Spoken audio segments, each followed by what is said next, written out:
Good morning student, welcome to Gaya guidance programme.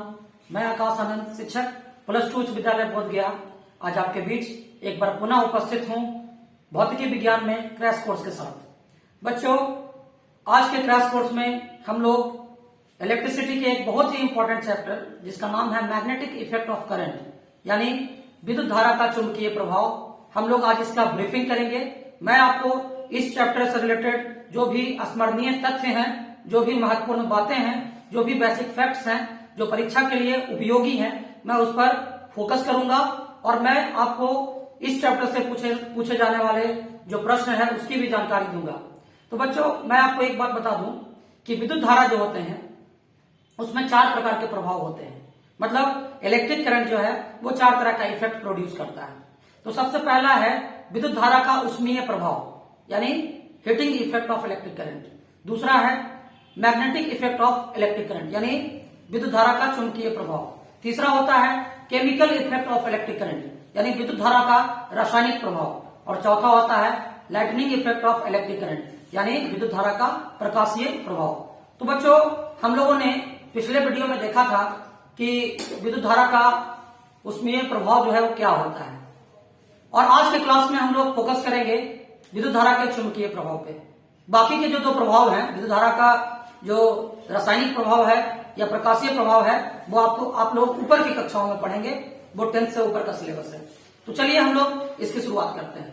तो सबसे पहले विद्युत धारा के चुंबकीय प्रभाव के बारे में जब हम बात कर रहे हैं तो सबसे पहले हम लोग ये जान लें कि चुंबक क्या होता है।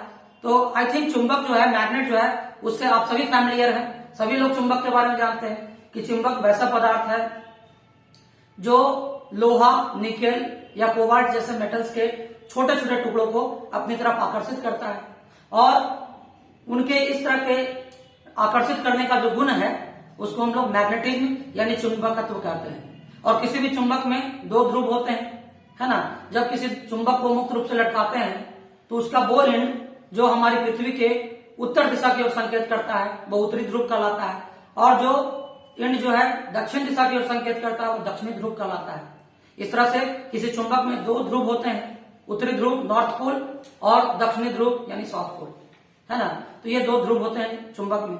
ऐसा मैं आपको बता दूं कि हमारी जो पृथ्वी है वो खुद भी एक चुंबक है, लेकिन हमारी पृथ्वी का जो उत्तरी ध्रुव है वो दक्षिण दिशा में है और जो दक्षिणी ध्रुव है वो उत्तर दिशा में है। इसीलिए जब किसी चुंबक को मुक्त रूप से लटकाया जाता है तो हमेशा चुंबक का जो उत्तरी ध्रुव है वो उत्तर दिशा की ओर संकेत करता है, क्योंकि उस साइड में हमारी पृथ्वी का दक्षिणी ध्रुव होता है। तो उत्तर ध्रुव और दक्षिणी ध्रुव एक दूसरे को आकर्षित करते हैं। तो मुक्त रूप से लटकाया हुआ चुंबक जो है उसका नॉर्थ पोल, उसका जो उत्तरी ध्रुव है, हमेशा पृथ्वी के उत्तर दिशा की ओर संकेत करता है, लेकिन वास्तव में पृथ्वी के उत्तर दिशा में क्या होता है, उसका दक्षिणी ध्रुव होता है। और इसी प्रकार जो चुंबक का दक्षिणी ध्रुव है वो दक्षिण दिशा की ओर संकेत करता है, क्योंकि पृथ्वी के दक्षिण दिशा में उसका उत्तरी ध्रुव होता है।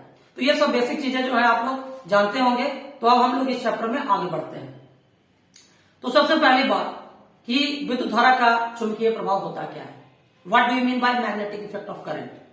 तो देखिए, इसका जो खोज है सबसे पहले एक डैनिश फिजिसिस्ट, एक डैनिश भौतिकी शास्त्री H.C. ऑस्टर्ड के द्वारा की गई थी, हैंस क्रिश्चियन ऑस्टर्ड के द्वारा। उन्होंने सबसे पहले बताया था कि जब किसी चालक से विद्युत धारा प्रवाहित होती है तो उसके चारों ओर एक चुंबकीय क्षेत्र उत्पन्न हो जाता है। अब प्रश्न उठता है कि चुंबकीय क्षेत्र क्या होता है।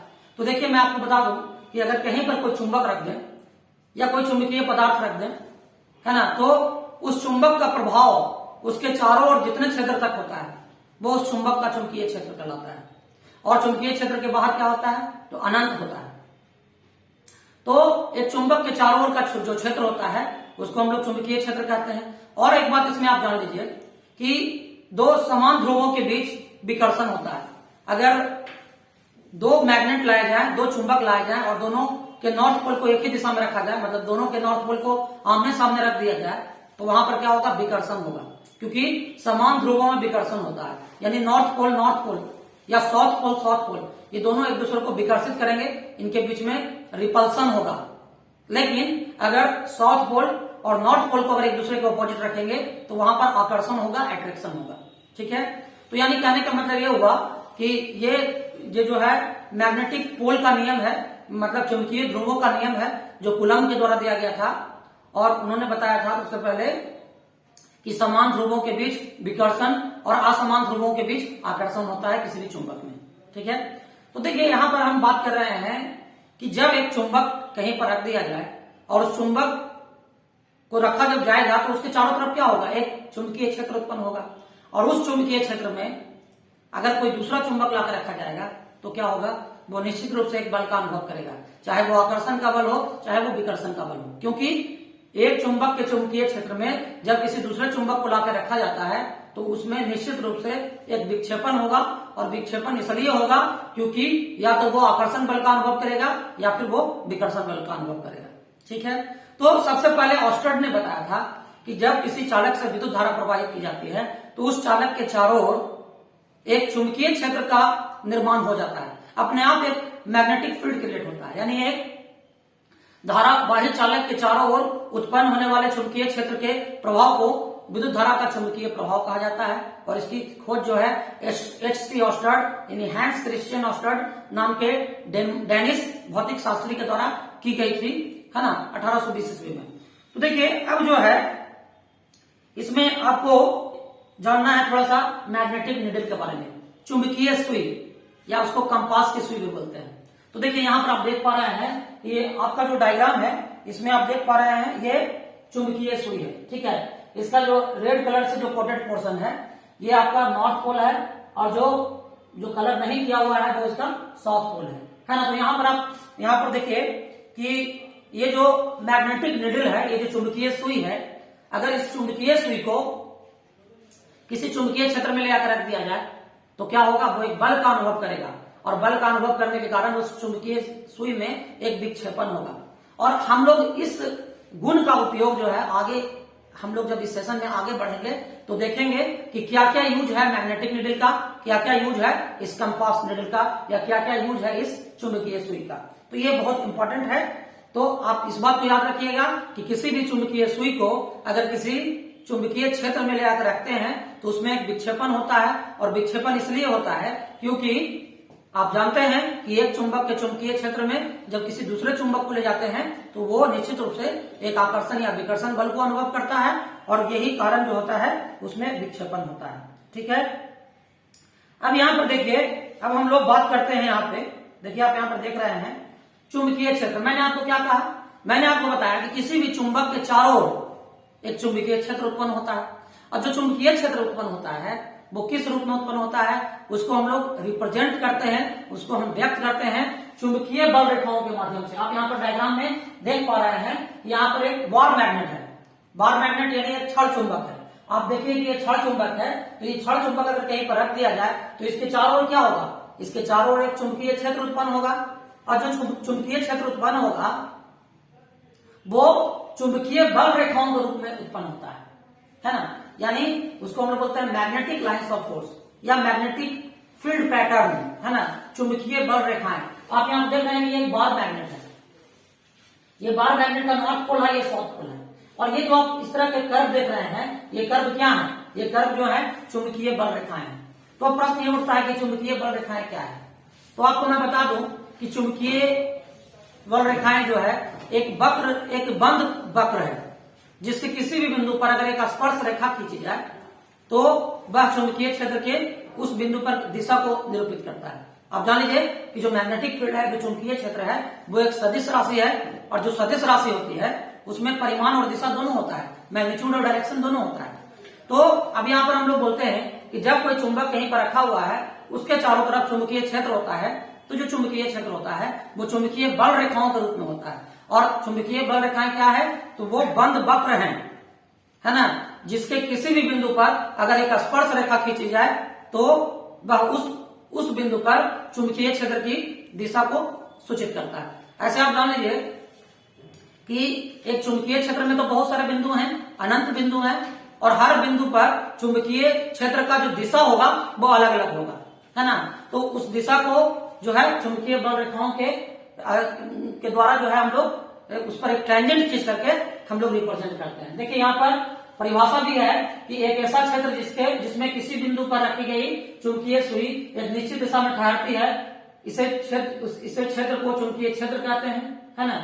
और चुंबकीय सुई जिस दिशा में ठहरती है उसे चुंबकीय क्षेत्र की दिशा कहते हैं। आप इसमें एक बात और ध्यान रख लीजिए कि अगर एक चुंबक के चुंबकीय क्षेत्र में अगर हम मैग्नेटिक नीडल को रखते हैं, कंपास की सुई या चुंबकीय सुई को रखते हैं, तो उसका उत्तरी ध्रुव जिस दिशा में विक्षेपित होगा वही दिशा जो है चुंबकीय क्षेत्र की दिशा होगी। तो हम यहां पर दो तरीका हो गया। यहां पर तरीका एक हो गया कि अगर चुंबकीय क्षेत्र के चारों ओर जो चुंबकीय बल रेखाएं हैं, है ना, जो कि बंद वक्र के रूप में है, उस बंद वक्र पर अगर हम स्पर्श रेखा खींचते हैं तो वो स्पर्श रेखा उस बिंदु पर खींची गई जो स्पर्श रेखा है वो चुंबकीय क्षेत्र की दिशा को बताती है। पहला चीज तो ये हुआ। और दूसरा, अगर हम उस चुंबकीय क्षेत्र में अगर हम मैग्नेटिक कंपास नीडल को लाकर रखते हैं तब उसका उत्तरी ध्रुव जिस दिशा में विक्षेपित होकर के जाएगा वही जो होगा वो चुंबकीय क्षेत्र की दिशा को निरूपित करेगा। तो आई थिंक आप समझ गए होंगे कि चुंबकीय बल रेखाएं क्या होती है। तो यहां पर और देखिए, यहां पर क्लियर किया गया है चुंबकीय बल रेखाएं क्या है और चुंबकीय बल रेखाओं के क्या गुण है। What are the properties of magnetic lines of force. देखिए, हम लोग चुंबकीय बल रेखाओं को एक तरीके से और हम लोग परिभाषित कर सकते हैं। हम लोग ये भी कह सकते हैं कि चुंबकीय बल रेखाएं एक ऐसा पथ है जिस पर एक मुक्त जो है उत्तरी ध्रुव जो है चलता है या चलने का प्रयास करता है। मतलब magnetic line of force is a path along which a free north pole moves or tends to do so। यानी चुंबकीय बल रेखाएं एक ऐसा पथ है, एक ऐसा मार्ग है जिस पर किसी चुंबकीय सुई का जो नॉर्थ पोल है ना, जो कि एकल रूप से स्वतंत्र अगर मान लिया जाए तो वो उस पर चलता है या चलने का प्रयास करता है। तो ये आप देख रहे हैं कि चुंबकीय बल रेखाएं हैं। तो चुंबकीय बल रेखाओं के कुछ गुण हैं। देखिए क्या क्या गुण है, इसको आपको समझना पड़ेगा।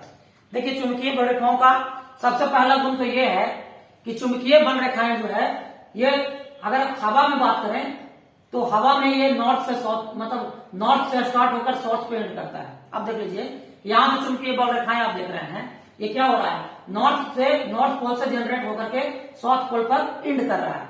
तो ये तो हुआ चुंबक के बाहर की बात, यानी ये वायु की बात हुई, हवा में ये बात हुई। लेकिन जब हम चुंबक के अंदर की बात करेंगे तो आप देखिए कि जितने भी चुंबकीय बल रेखाएं हैं वो चुंबक के अंदर जो है साउथ से नॉर्थ की ओर रिटर्न हो रही है। यानी पहला गुण तो यही है कि चुंबकीय बल रेखाएं जो होती है वो हवा में वो किसी चुंबक के उत्तरी ध्रुव से दक्षिणी ध्रुव की ओर क्या ट्रेवल करती है। लेकिन अगर चुंबक के अंदर की बात की जाए तो चुंबक के आंतरिक सतह में ये दक्षिणी ध्रुव से उत्तरी ध्रुव की ओर लौटती है। तो इस प्रकार ये बंद वक्र का निर्माण करता है। देखिए, यहाँ तो बाहर दिखाया गया है, अंदर का दिखाई नहीं गया है, लेकिन अंदर जो है ये क्लोज हो जाता है करके। ठीक है, तो चुंबकीय बल रेखाओं का एक गुण तो ये है। दूसरा गुण है कि दो चुंबकीय बल रेखाएं कभी एक दूसरे को प्रतिच्छेदित नहीं करेगी। Two magnetic lines of force can never intersect more than one point. एक से अधिक पॉइंट पर वो इंटरसेक्ट नहीं कर सकता है। ये पॉइंट, इसका भी कारण है। आपको पता है कि अगर दो चुंबकीय बल रेखाएं अगर एक से अधिक बिंदुओं पर प्रतिच्छेदित करेगी तो एक ही बिंदु पर दो स्पर्श रेखा पर खींचा जाएगा ना। और किसी एक ही बिंदु का चुंबकीय क्षेत्र में किसी एक ही बिंदु का दो दिशा नहीं हो सकता है। इसलिए किसी भी मतलब कोई भी दो मैग्नेटिक लाइन ऑफ फोर्स जो है वो एक से अधिक बिंदुओं पर प्रतिच्छेद नहीं कर सकती है। तीसरा गुण इसका यह है कि दो चुंबकीय बल रेखाएं अगर एक दूसरे के क्लोज है यानी तो वो दर्शाता है कि वहां पर चुंबकीय क्षेत्र का प्रभाव ज्यादा है, यानी वहां पर चुंबकीय क्षेत्र जो है उसका परिमाण ज्यादा है। अब देख लीजिए, ये पोल्स जो है, ये नॉर्थ पोल और साउथ पोल जो होता है वहां पर मैग्नेटिक स्ट्रेंथ जो है मैक्सिमम होता है, चुंबकीय प्रभाव जो वहां पर मैक्सिमम होता है। तो देखिए, आप यहाँ पर देख रहे हैं कि जो नॉर्थ पोल और साउथ पोल है वहां पर जो चुंबकीय बल रेखाएं हैं वो एक दूसरे से काफी सटी हुई है।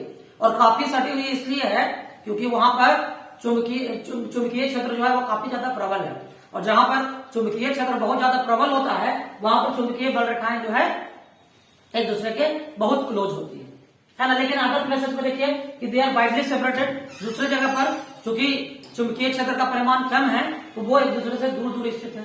तो ये भी एक प्रॉपर्टी हो गया, है ना। तीसरा प्रॉपर्टी है कि जो चुंबकीय बल रेखाएं हैं वो क्या होता है, वो लेंथ वाइज कॉन्ट्रैक्ट करते हैं लेकिन साइड वाइज एक्सपेंड करते हैं। आप देखिए, ये लेंथ वाइज क्या हो रहा है, ये लेंथ वाइज जो है मुड़ जा रहा है। तो लेंथ वाइज ये मुड़ रहा है, मतलब एक बेंडिंग हो रहा है। तो बेंडिंग क्यों हो रहा है? नॉर्थ पोल और साउथ पोल के बीच में अट्रैक्शन होता है, इसके चलते जो चुंबकीय बल रेखाएं हैं वो लेंथ वाइज यानी लंबाई के हिसाब से वो कॉन्ट्रैक्ट करता है, सिकुड़ता है।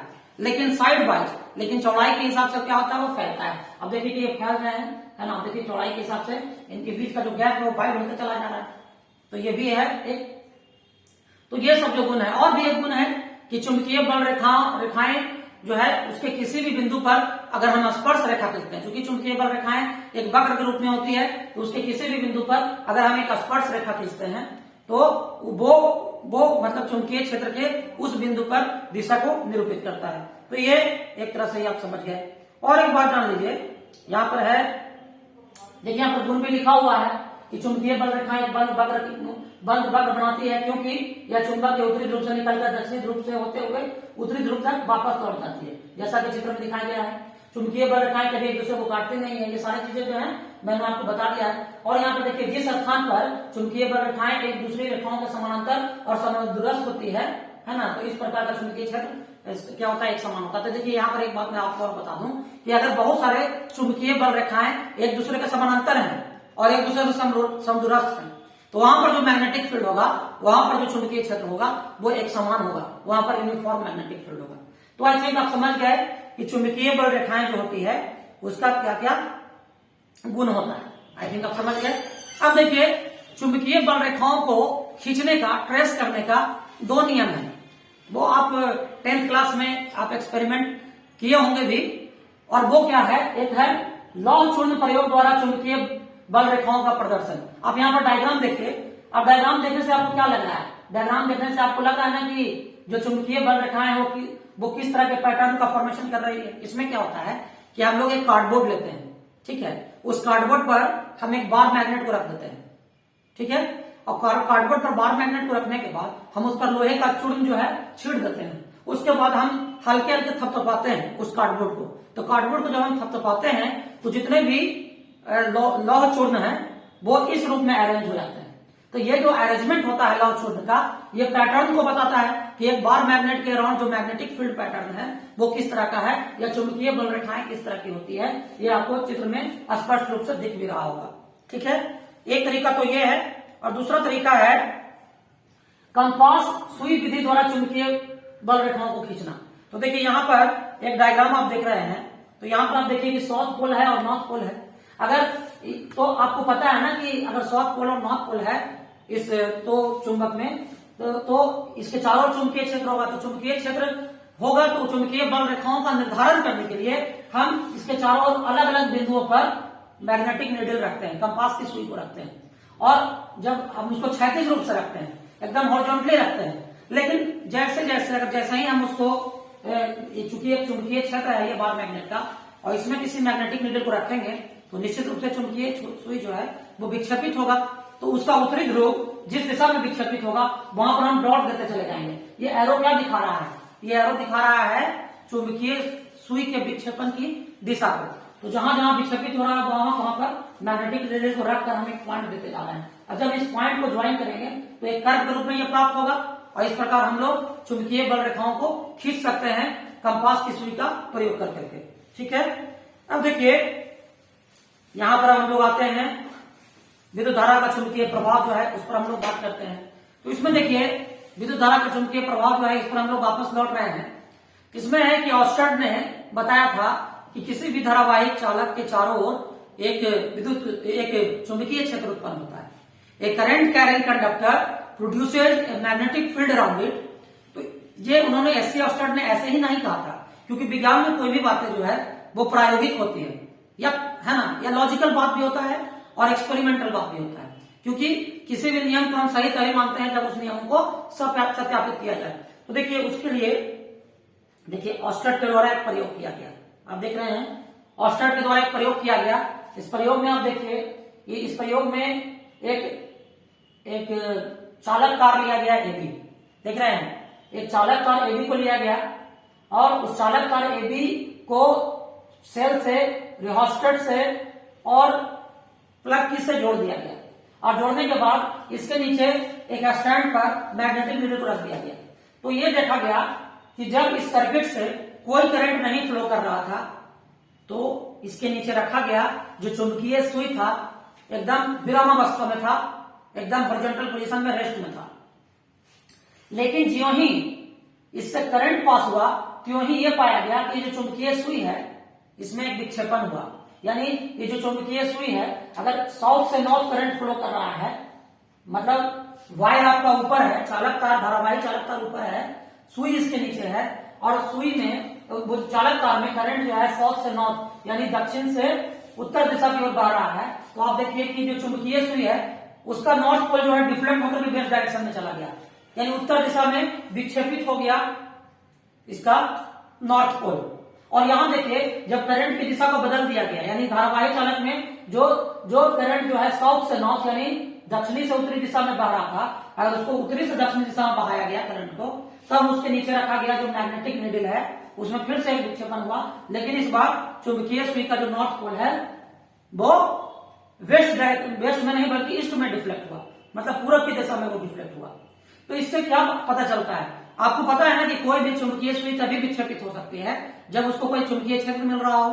तो जब इस सर्किट से कोई करंट नहीं फ्लो कर रहा था, तब जब सर्किट से कोई करंट नहीं फ्लो कर रहा था तब क्या हो रहा था, तब हम लोग देख रहे थे कि किसी तरह का डिफ्लेक्शन जो है मैग्नेटिक नीडल में नहीं हो रहा था। लेकिन जैसे ही करंट फ्लो करना चालू किया मैग्नेटिक नीडल में, वैसे ही क्या हुआ कि मैग्नेटिक नीडल में डिफ्लेक्शन हुआ। तो मैग्नेटिक नीडल में डिफ्लेक्शन का होना यह सूचित करता है कि निश्चित रूप से जैसे ही इस कंडक्टर वायर एबी में, इस चालक तार एबी में करंट फ्लो हुआ, निश्चित रूप से मैग्नेटिक फील्ड प्रोड्यूस हुआ होगा और जिसके के कारण यह मैग्नेटिक नीडल में डिफ्लेक्शन हो गया। ठीक है, तो इस तरह से। और फिर से अगर स्विच ऑफ कर दिया जाए इस सर्किट में करंट, तो फिर से देखते हैं कि जो मैग्नेटिक नीडल है वो फिर से विरामावस्था में आ जाता है, एकदम हॉरिजॉन्टल पोजीशन में आ जाता है। तो इसका मतलब क्या हुआ कि करंट ज्यों ही तार से फ्लो किया त्यों ही एक चुंबकीय क्षेत्र का निर्माण हुआ और उसी के कारण उसके नीचे रखे गए चुंबकीय सुई में एक डिफ्लेक्शन हुआ, एक विक्षेपण हुआ, है ना। तो ये साबित करता है कि एक करंट कैरिंग कंडक्टर जो है वो अपने अराउंड एक मैग्नेटिक फील्ड प्रोड्यूस करता है। और ये जो मैग्नेटिक फील्ड है उसका जो दिशा है वो दो चीजों पर डिपेंड करता है। तो पहला तो आपने देखा कि जो मैग्नेटिक फील्ड प्रोड्यूस हुआ है करंट कैरिंग कंडक्टर के अराउंड, उसका जो डायरेक्शन है वो डिपेंड करता है करंट के फ्लो के डायरेक्शन पर। आपने देखा ना कि जब धारावाही चालक से जो करंट है वो साउथ से नॉर्थ फ्लो हो रहा था, तो उसके नीचे रखे गए मैग्नेटिक नीडल के नॉर्थ पोल का डिफ्लेक्शन वेस्ट की ओर हुआ। और जब करंट नॉर्थ से साउथ की ओर फ्लो कर रहा है तब क्या हो रहा है, धारावाही चालक के नीचे रखा गया जो मैग्नेटिक नीडल है उसका जो नॉर्थ पोल है वो ईस्ट की तरफ डिफ्लेक्ट हुआ। यानी कि अगर करंट के डायरेक्शन को चेंज किए तो मैग्नेटिक फील्ड का डायरेक्शन चेंज कर दिया, यानी करंट के डायरेक्शन पर डिपेंड करता है। पहला बात तो ये है कि एक धारावाही चालक के चारों ओर जो मैग्नेटिक फील्ड या चुंबकीय क्षेत्र उत्पन्न होता है वो निर्भर करता है धारा की दिशा पे। एक तो ये है उसका दिशा धारा की दिशा पर निर्भर करता है। और एक बात है, अगर हम उल्टा कर दें, अभी क्या देख रहे हैं कि नीडल नीचे है और वायर ऊपर है, नीडल नीचे है और वायर ऊपर है। अगर हम ऐसा करें कि वायर को नीचे कर दें और नीडल को ऊपर कर दें, तब क्या होगा, कि ये कंडीशन इंटरचेंज कर जाएगा। अगर मान लीजिए कि ये नीडल ऊपर होता और वायर अगर नीचे होता, तो साउथ से नॉर्थ अगर करंट फ्लो कराते धारावाही चालक में, तो जो डिफ्लेक्शन नॉर्थ की तरफ, नॉर्थ पोल का वेस्ट की तरफ हो रहा है वो ईस्ट में होने लगेगा। और यहां पर अगर नीडल जो है वो ऊपर होता और वायर नीचे होता, तो जो मतलब कि नॉर्थ से साउथ जो करंट फ्लो हो रहा है इस धारावाही चालक में, तो नॉर्थ पोल का डिफ्लेक्शन जो ईस्ट की तरफ हो रहा है अब वो वेस्ट की तरफ होगा।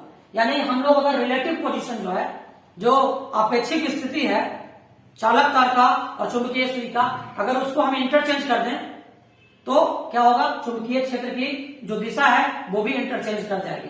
तो इसका मतलब ये हुआ कि एक चालक तार के चारों ओर जो चुंबकीय क्षेत्र उत्पन्न होता है वो चुंबकीय क्षेत्र जो है उसकी दिशा धारा की दिशा पर भी निर्भर करती है और चालक तार और चुंबकीय सुई के अपेक्षिक स्थिति पर भी निर्भर करता है। ठीक है, तो ये आपका अब समझ में आ गया होगा। ठीक है, अब देखिए इसी से मिलता जुलता एक नियम है। ये नियम जो है वो कहलाता है स्नो रूल, है ना। अब स्नो मतलब बर्फ मत समझिएगा, स्नो का मतलब बर्फ भी होता है, लेकिन यहाँ पर स्नो रूल है। तो स्नो का मतलब SNOW, S for south, N for north, O for over and W for west. ये एब्रिविएशन याद रखिएगा। यहां पर स्नो रूल कहता है कि जब किसी चालक से विद्युत धारा प्रवाहित की जाती है तो उसके चारों तरफ जो चुंबकीय क्षेत्र उत्पन्न होता है, उस चुंबकीय क्षेत्र की दिशा को जानने के लिए या उस दिशा को, चुंबकीय क्षेत्र की दिशा को याद रखने के लिए एक स्नो रूल है। तो स्नो रूल क्या कहता है? स्नो रूल कहता है कि when current flows south to north,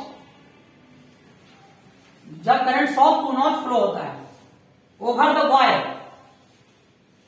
मतलब कि करंट जब साउथ से नॉर्थ फ्लो हो रहा है, देखिए करंट साउथ से नॉर्थ की ओर फ्लो कर रहा है, डायग्राम में देखिए करंट साउथ से नॉर्थ की ओर फ्लो कर रहा है, और वायर जो है वो ओवर है, मतलब वायर ओवर है, और निडल जो है बिलो है, निडल नीचे है, चुंबकीय सुई नीचे है, और वायर जो है कहां है? ऊपर है।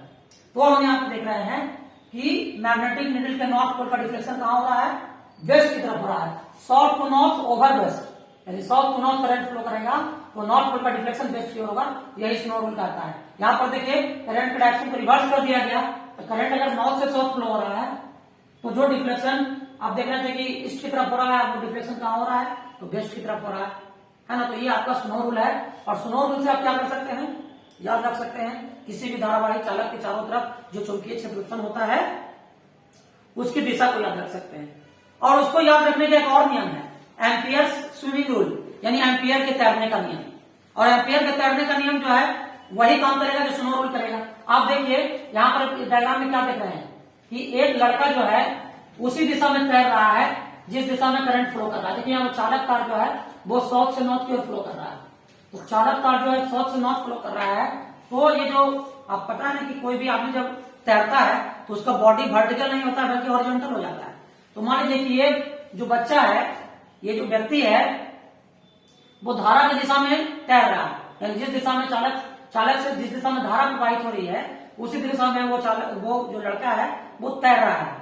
तब आप क्या देख रहे हैं कि तब उसके नीचे, धारावाही चालक के नीचे जो चुंबकीय सुई रखी गई है उसका विक्षेपण कहाँ होगा? तो उस तैराक के बाएं हाथ की तरफ होगा। तो बाएं हाथ तो उधर है, तो बाएं हाथ किधर है? वेस्ट की साइड में है, तो वेस्ट की तरफ जो है उसका डिफ्लेक्शन होगा। यही है तुम्हारा, यही आपका जो है एम्पियर का स्विमिंग रूल। एम्पियर के तैरने का नियम क्या है? मान लो कि यदि एक मनुष्य को चालक तार के समानांतर तथा धारा की दिशा में इस प्रकार तैरता हुआ माने कि उसका मुंह हमेशा धारा की प्रवाह की दिशा में रहे, तो उसके नीचे रखी चुंबकीय सुई का उत्तरी ध्रुव उसके बाएं हाथ की ओर विक्षेपित होगा, है ना। इस नियम का प्रतिपादन जो है वो हेनरी मैरी एम्पियर के द्वारा 1826 ईस्वी में किया गया था, है ना। और यहाँ पर इसका इस्तेमाल जो है और क्लार्क मैक्सवेल के द्वारा 1861 ईस्वी में इलेक्ट्रोमैग्नेटिज्म के के सिद्धांतों को सत्यापित करने में किया गया था। तो ये जो थ्योरी है वो काफी जाना माना थ्योरी है जो आप लोगों को याद रखना चाहिए, ठीक है। अब देखिए अब यहाँ पे क्या आ रहा है? अब यहाँ पे आ रहा है धारावाही चालक के चारों ओर चुंबकीय बल रेखाएं। अब यहाँ पर ध्यान रखिएगा, यहाँ पर आपको एक डायग्राम दिख रहा है। देखिए इस डायग्राम में आप क्या देख रहे हैं? ये आपका एक चालक तार है जो सीधा है ना। तो एक स्ट्रेट करंट कैरी कंडक्टर, ये चालक जो एकदम सीधा है, स्ट्रेट है, और उससे करंट पास कराते हैं, तो उसके चारों तरफ जो है चुंबकीय बल रेखाएं किस तरह की होगी? What will be the pattern of magnetic field around a straight current carry conductor? एक स्ट्रेट करंट कैरी कंडक्टर के अराउंड जो मैग्नेटिक फील्ड पैटर्न होगा वो कैसा होगा? तो ये जानने के लिए हम लोग यहाँ पर एक एक्सपेरिमेंट करते हैं, है ना। यहाँ एक्सपेरिमेंट में आप देखिए ये चालक तार जो है ये स्ट्रेट वायर है और उससे करंट जो है नीचे की दिशा में बह रही है ना।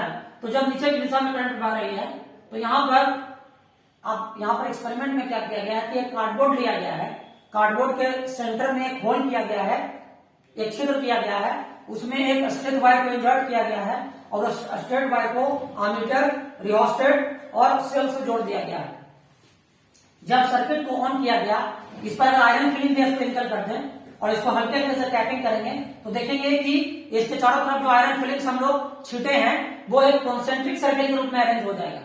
मतलब यहाँ पर पता चल रहा है कि एक सीधे तार के चारों ओर जो कि जिसमें कि करंट फ्लो कर रहा है उसके चारों तरफ जो मैग्नेटिक फील्ड प्रोड्यूस होगा वो कॉन्सेंट्रिक सर्किल के रूप में होगा, है ना। और जो कॉन्सेंट्रिक सर्किल के रूप में होगा उसका पैटर्न आप देख ही रहे हैं। तो यहां पर आपको मैं एक बात और बताना चाहूंगा, यहां पर एक बात मैं ये बताना चाहूंगा कि अगर करंट आपका करंट जो है इसके करंट जो है अपने चारों तरफ जो मैग्नेटिक फील्ड प्रोड्यूस करेगा उस मैग्नेटिक फील्ड का डायरेक्शन क्या होगा? उसका डायरेक्शन हम लोग कैसे जानेंगे? तो डायरेक्शन जानने का दो तरीका है। हम हर पॉइंट पर यहाँ पर मैग्नेटिक नीडल को रखते चले जाएंगे। चुंबकीय बल रेखाओं के हर बिंदुओं पर हम एक मैग्नेटिक नीडल को रखेंगे और मैग्नेटिक नीडल जो है उसका नॉर्थ पोल जिस जिस दिशा में विक्षेपित होगा तो हम कहेंगे कि मैग्नेटिक फील्ड का डायरेक्शन वो है, और नहीं तो उसके लिए एक और नियम है, वो है Maxwell's right hand thumb rule.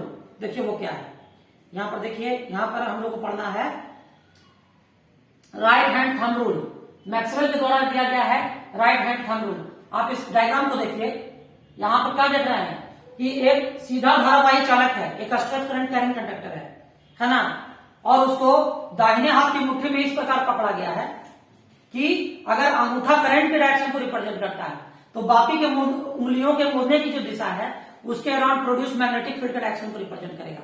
यानी मैक्सवेल का जो दक्षिण हस्त अंगुष्ठ नियम है, राइट हैंड थंब रूल जो है मैक्सवेल का, वो बताता है कि किसी स्ट्रेच करंट कैरिंग कंडक्टर के अराउंड जो मैग्नेटिक फील्ड प्रोड्यूस होगा, एक मतलब इस सीधे धारावाही चालक के चारों ओर जो चुंबकीय क्षेत्र उत्पन्न होगा उस क्षेत्र की दिशा को जानने के लिए मैक्सवेल का राइट हैंड थंब रूल इस्तेमाल करते हैं। जैसे मान लीजिए कि ये हमारा जो मार्कर है, ये स्ट्रेच करंट कैरिंग कंडक्टर है, इसको दाहिने हाथ की मुट्ठी में हम इस प्रकार पकड़े हैं कि ये जो हमारा अंगूठा है वो करंट की दिशा में, ये करंट की दिशा में मतलब कि इशारा कर रहा है, यानी करंट के डायरेक्शन को इंडिकेट कर रहा है। तो मेरे बाकी के उंगलियों के मुड़ने की जो दिशा है, मेरे बाकी के फिंगर्स का जो कर्ल है, वो उसके चारों ओर उत्पन्न चुंबकीय क्षेत्र की दिशा को निरूपित करेगा।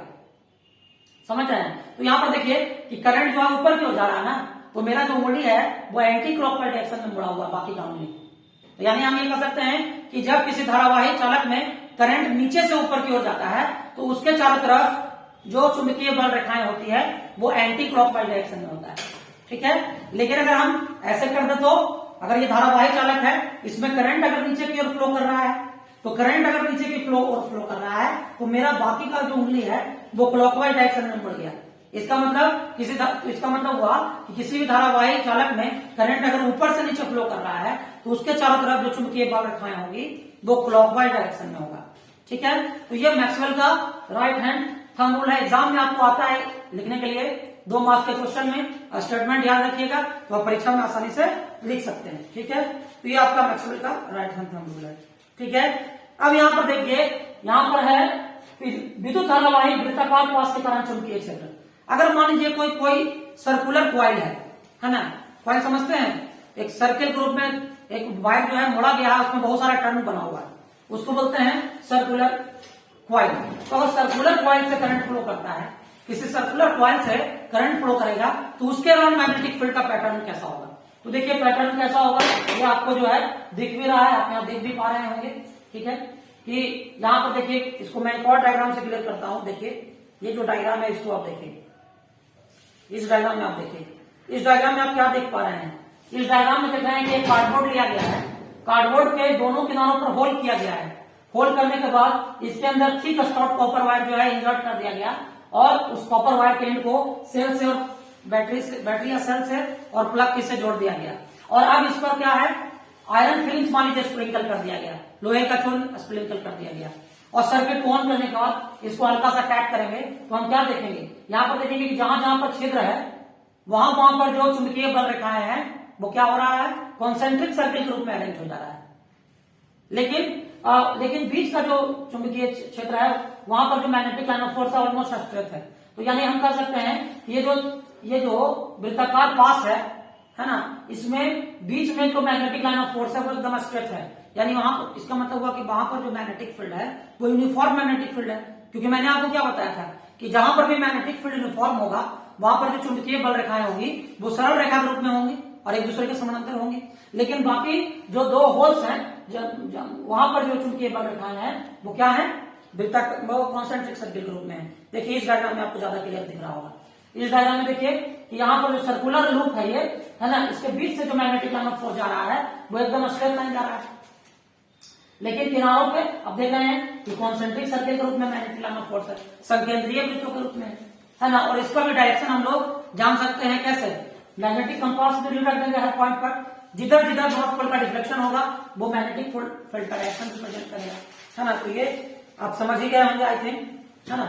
तो इस तरह से हम लोग निकालते हैं डायरेक्शन को। ठीक है, अब देखिए यहाँ पे, अब हम यहाँ पर बात करेंगे कि परिनालिका क्या होती है। देखिए अभी यहाँ पर हम लोग बात करेंगे परिनालिका।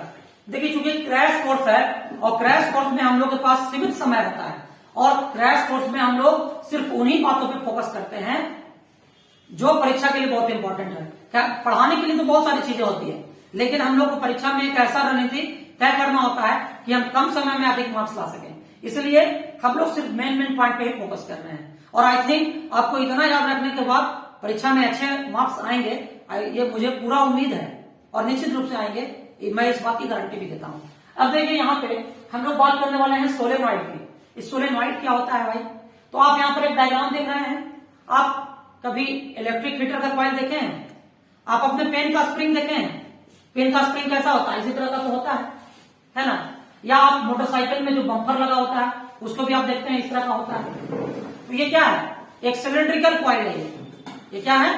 तो यहाँ पर परिनालिका, जिसको हम लोग अंग्रेजी में सोलेनॉइड बोलते हैं, तो सोलेनॉइड क्या होता है? सोलेनॉइड जो होता है एक लॉन्ग सिलेंड्रिकल कॉइल होता है containing a large number of turns of insulated copper wire. मतलब क्या है? एक सिलेंड्रिकल कॉइल है, ये लॉन्ग सिलेंड्रिकल कॉइल है जिसमेम बहुत सारे टर्न्स हैं, यानी इसमें बहुत सारे टर्न, मतलब क्या? फेरों की संख्या, यानी ये जो गोल गोल आप देख रहे हैं स्ट्रक्चर, ये क्या है? इसका टर्न है। इसमें बहुत सारे टर्न्स हैं, है ना? और ये जो है, ये जो थिन इंसुलेटेड कॉपर वायर से बना हुआ है, तो ये जो है जब इससे हम लोग करंट पास कराएंगे तो इसके अराउंड भी एक मैग्नेटिक फील्ड प्रोड्यूस होगा, ठीक है। और जब किसी सोलेनॉइड से करंट पास कराते हैं तो इसके द्वारा जो प्रोड्यूस्ड मैग्नेटिक फील्ड होता है वो कैसा मैग्नेटिक फील्ड होता है? ठीक वैसा ही मैग्नेटिक फील्ड होता है जैसा मैग्नेटिक फील्ड जो है वो बार मैग्नेट रिप्रेजेंट करता है। तो चलिए हम लोग इसको थोड़ा सा बोर्ड पे समझ लेते हैं, ठीक है। तो आइए देखिए, यहाँ पर मैं आपको समझाने वाला हूं सोलेनॉइड के बारे में। देखिए यहाँ पर ये क्या है? तो ये एक लॉन्ग सिलेंड्रिकल कॉइल है containing a large number of turns of thin insulated copper wire. तो देखिए अब यहाँ पर जब इससे हम लोग करंट पास कराते हैं, देखिए इसमें क्या होगा? इसमें करंट इस तरह से पास होगा, है ना? ये करंट पास हो रहा है जब इसमें, तो करंट जब पास होगा तो इसके अराउंड जो है चुंबकीय बल रेखाएं इस रूप में उत्पन्न होगी। देखिए इस तरह से इसके चारों तरफ चुंबकीय बल रेखाएं प्रोड्यूस होगी। देखिए दो चुंबकीय बल रेखाएं कभी सटना भी नहीं चाहिए। यहाँ पर देखिए ये साउथ है, ये नॉर्थ है, और देखिए यहाँ पर आप यहाँ पर देखिए कि जो मैग्नेटिक लाइन ऑफ फोर्स है वो साउथ से नॉर्थ जाता है मैग्नेट के बाहर, लेकिन अंदर भी ये साउथ से नॉर्थ रिटर्न होता है ना? तो अंदर जो है ये साउथ से नॉर्थ रिटर्न हो रहा है और बाहर में नॉर्थ से साउथ ही जा रहा है। अब देखिए जब किसी, इसको हम लोग बोलते हैं परिनालिका, इसको बोलते हैं परिनालिका, और इसको अंग्रेजी में बोलते हैं सोलेनॉइड। और सोलेनॉइड जो मैग्नेटिक फील्ड प्रोड्यूस करता है, सोलेनॉइड जो मैग्नेटिक फील्ड प्रोड्यूस करता है वो बिल्कुल बार मैग्नेट जैसा होता है। देखिए बार मैग्नेट में क्या होता है? बार मैग्नेट में ऐसा आप देखते हैं, ये आपका नॉर्थ पोल है, ये साउथ पोल है, तो इस तरह से चुंबकीय बल रेखाएं निकलती है। देखिए यहाँ पर चुंबकीय बल रेखाएं जो है ये सूत्र में निकलती है। देखिए यहाँ पर नोटिस कीजिए कि जहां पर पॉजिटिव टर्मिनल है कॉइल में जुड़ा हुआ वो साउथ पोल के जैसा बिहेव करेगा, और नेगेटिव टर्मिनल जो है वो नॉर्थ पोल के जैसा बिहेव करेगा। ये किसके द्वारा होता है? ये होता है क्लॉक रूल के द्वारा। ये क्लॉक रूल जो होता है इससे हम लोग पोलरिटी डिसाइड करते हैं किसी भी टर्न का। जैसे इसमें है क्या कि अगर मान लीजिए कोई सर्कुलर लूप है तो उसमें अगर करंट जो है ऐसे फ्लो करता है, देखिए यहाँ पर इस चीज को ध्यान रखिएगा, करंट जो है अगर एंटी क्लॉकवाइज डायरेक्शन में मूव करे, किसी लूप के किसी फेस से, सर्कुलर लूप के किसी फेस से अगर करंट एंटी क्लॉकवाइज डायरेक्शन में मूव करता है तो वो फेस जो है उसका नॉर्थ पोल के जैसा बिहेव करता है, ठीक है। यहाँ पर करंट क्या है? एंटी क्लॉकवाइज डायरेक्शन में है, और अगर करंट अगर क्लॉकवाइज डायरेक्शन में जाता है, देखिए करंट अगर क्लॉकवाइज जाता है तो ये जो है बिहेव करता है साउथ पोल के जैसा। तो यहाँ पर भी वही बात हो रहा है। यहाँ पर देखिए कि करंट जो है वो किस तरह जा रहा है? क्लॉकवाइज जा रहा है तो ये साउथ पोल के जैसा बिहेव करेगा, और इसमें करंट जो है वो एंटी क्लॉकवाइज जा रहा है तो ये जो है नॉर्थ पोल के जैसा बिहेव करेगा, ठीक है। तो यहाँ पर देखिए काफी हद तक ये जो बार मैग्नेट के द्वारा प्रोड्यूस जो मैग्नेटिक फील्ड है उसे से मिलता जुलता है सोलेनॉइड का मैग्नेटिक फील्ड, ठीक है। तो ये आपका सोलेनॉइड होता है। चलिए आगे हम लोग फिर से स्लाइड की ओर बढ़ते हैं और देखते हैं। देखिए आप सोलेनॉइड को आई थिंक समझ गया है ना? कॉइल को हम लोग कुंडली बोलते हैं हिंदी में। ये कागज या गत्ते की बेलनाकार नली लेकर उसके ऊपर तांबे के विद्युत रोधी तार को लपेट कर एक लंबी कुंडलिनी बना लेते हैं, इसी को परिनालिका कहते हैं। देखिए डिफिनेशन भी आपको दिया हुआ है। देखिए इस वीडियो के डिस्क्रिप्शन बॉक्स में मैं आपको एक पीडीएफ प्रोवाइड करूंगा आप उस लिंक से पीडीएफ को डाउनलोड करके आज का नोट्स भी प्राप्त कर सकते हैं। तो ये सारी चीजें आपको लिखी हुई मिल जाएगी, है ना, और आप उससे स्टडी कर सकते हैं। चलिए देखिए, अब यहाँ पर एक और डायग्राम आप देख लीजिए, है ना, ये भी परिनालिका है, ये भी जो है उसी तरह से परिनालिका बना हुआ है। अगर मान लीजिए अब हम लोग यहाँ पर बात करते हैं, हम लोग इलेक्ट्रोमैग्नेट की, है ना, यहाँ पर हम लोग इलेक्ट्रोमैग्नेट की बात करते हैं। यहाँ पर देखिए ये डायग्राम जो है दर्शा रहा है कि बार मैग्नेट जिस तरह का मैग्नेटिक फील्ड प्रोड्यूस करता है, परिनालिका भी उसी तरह का मैग्नेटिक फील्ड प्रोड्यूस करती है।